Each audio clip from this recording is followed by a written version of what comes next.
This video is brought to you by America First Insight. Help support the growing conservative movement by becoming a member today. And if you want to support this channel, you can also use the code REAL when becoming a member. Thank you and enjoy the video.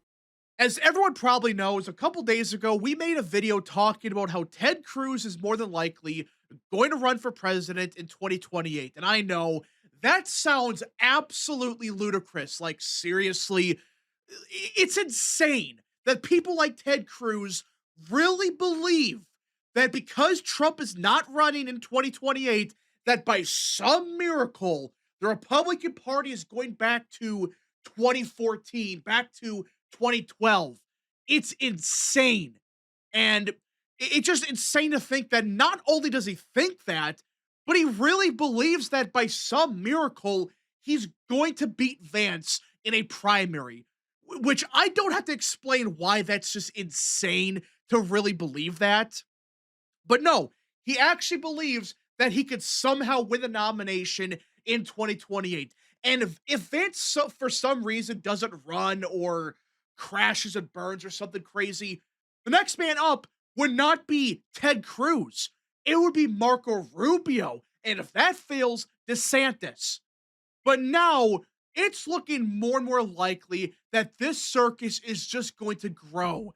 As a couple days ago, Axios reported that Senator Josh Hawley in Missouri is moving towards a 2028 bid for the White House. And yes, this is real.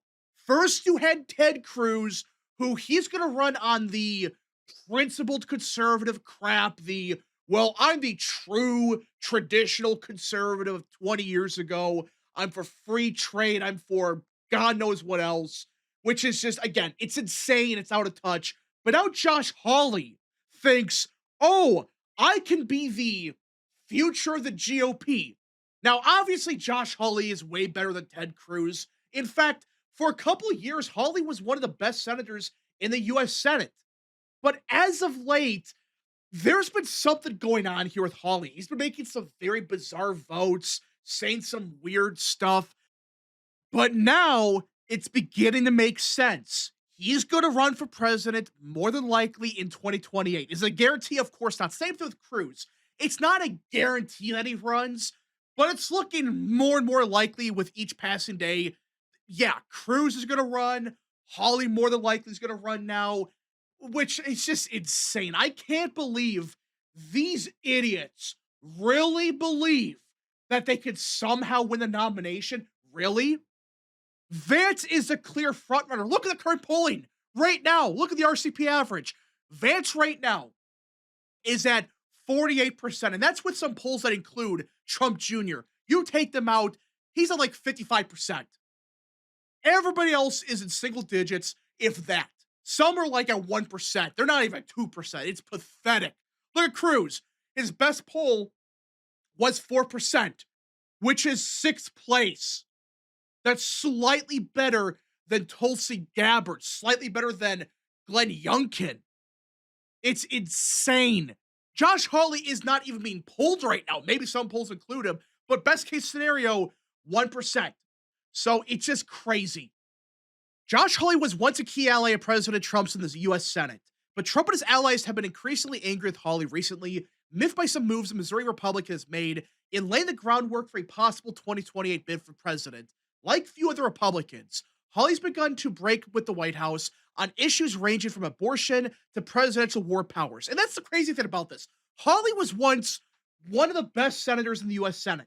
A couple years ago, you could argue he was the best. And I'm not saying he's bad now. I'm not saying he's like Rand Paul or Thomas Massey, where, they were once all right, but now they're just objectively awful. No, Josh Hawley is still a good senator overall, but he's been doing some really weird stuff. Hawley has turned out to be a major disappointment as of late, said Alex Brusewitz, a prominent pro-Trump social media influencer.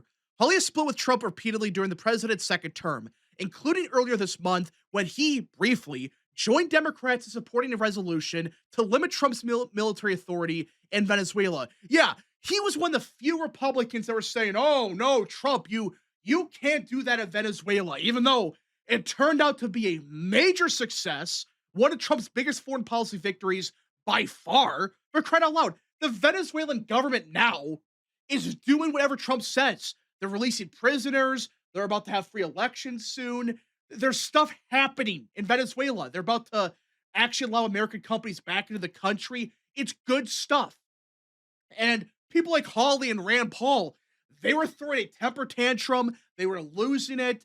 And listen, obviously, you don't want random wars starting, but a war didn't happen. We just took Maduro, bombed some stuff, and left. That's all that occurred. And now they're doing whatever we say they got to do. It was just a bizarre position. And he did reverse this position, but that was after Trump attacked him.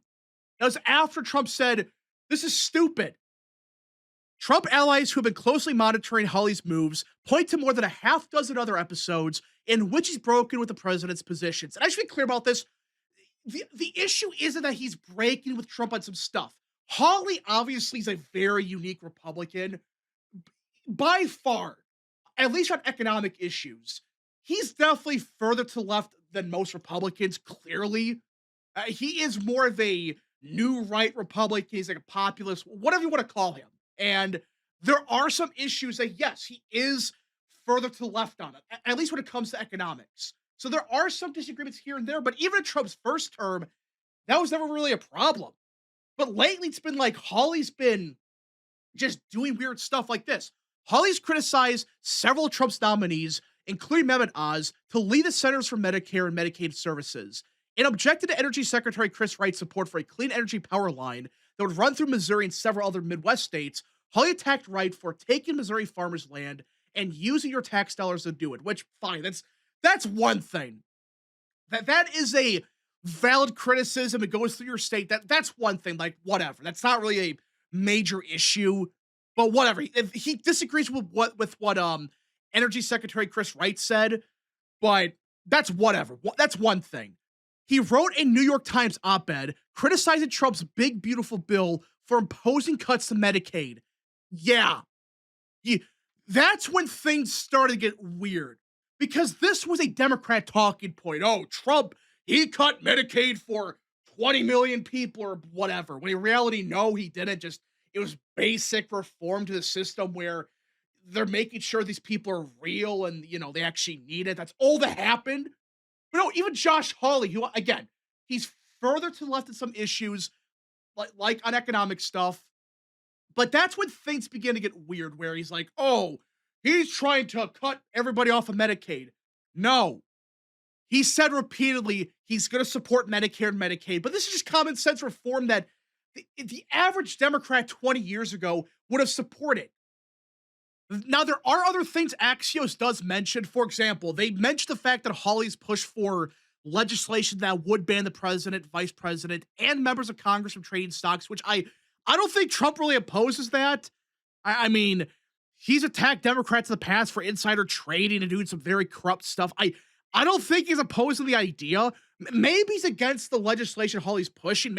Maybe that's what that's about, but some of this other stuff is just kind of out there. He opposed the state regulation ban of AI, which, whatever. I mean, I have my disagreements on Trump with AI stuff, but whatever. And also, he's pushed for the full release of the Epstein files, which now they're released. I mean, I don't get why that's a major issue. For crying out loud, Lauren Boebert and Nancy Mace, who, by the way, they were some of the bigger names, not named Thomas Massie or MTG, pushing for the release. They were pushing for the release also. They were two big names in the House, at least, that Trump not once has attacked publicly or privately over Epstein files.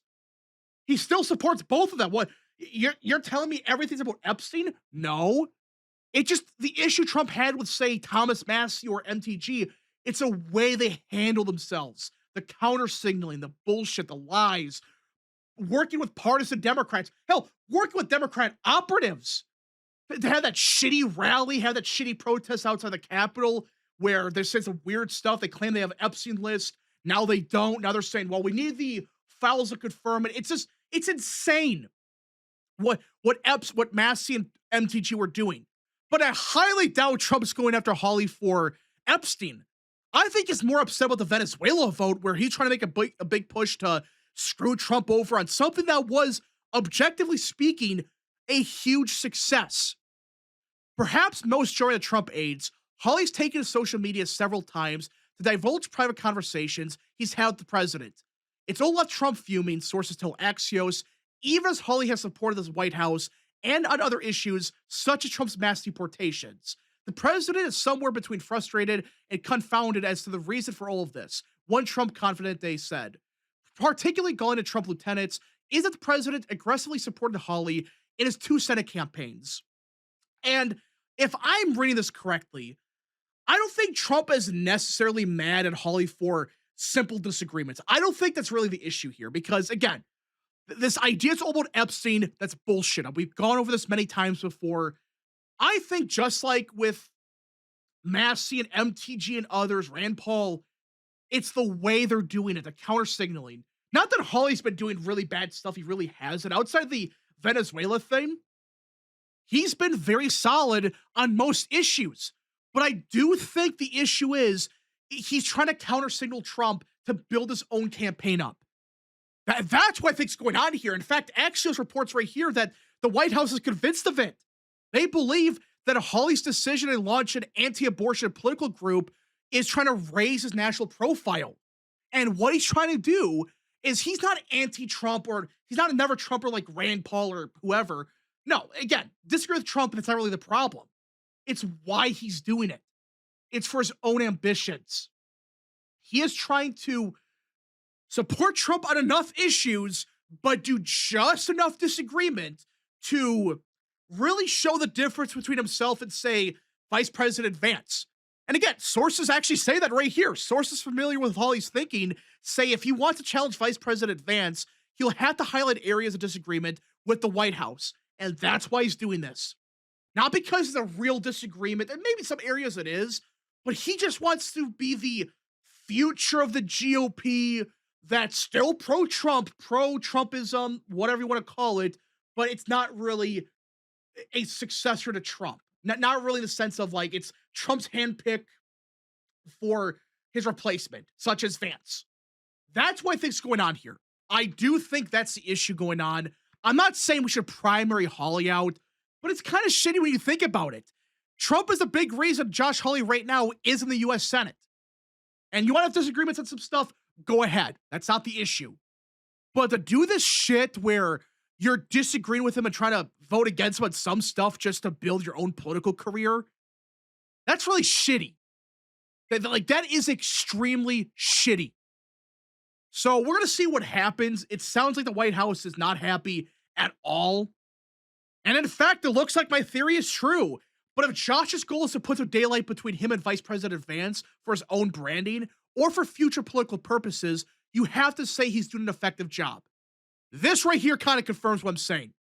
This is over the fact that Hawley wants to be the indirect successor to Trump, but he wants to do just enough where he can say, well, I'm not a clone of Trump. I am, better. I am the new MAGA. I'm the new right, or I'm the new Trump, or whatever terminology you want to use. That's why he's doing all of this. Again, don't attack Hawley just because he has disagreements. That's not really the issue. It's why he's doing it. Why the hell are you suddenly counter-signaling Trump on everything? It's as if you have your own political ambition. Except of being shit on the issues like Ted Cruz, you're trying to embrace the new right. You want to move the party forward. That's not really a bad thing. Just the way he's doing it, it could be conducted in a much better manner. Anyways, folks, thank you so much for watching. If you guys did enjoy, smash the like button down below, subscribe, share with your friends, and of course, join the channel today. Godspeed to all of you.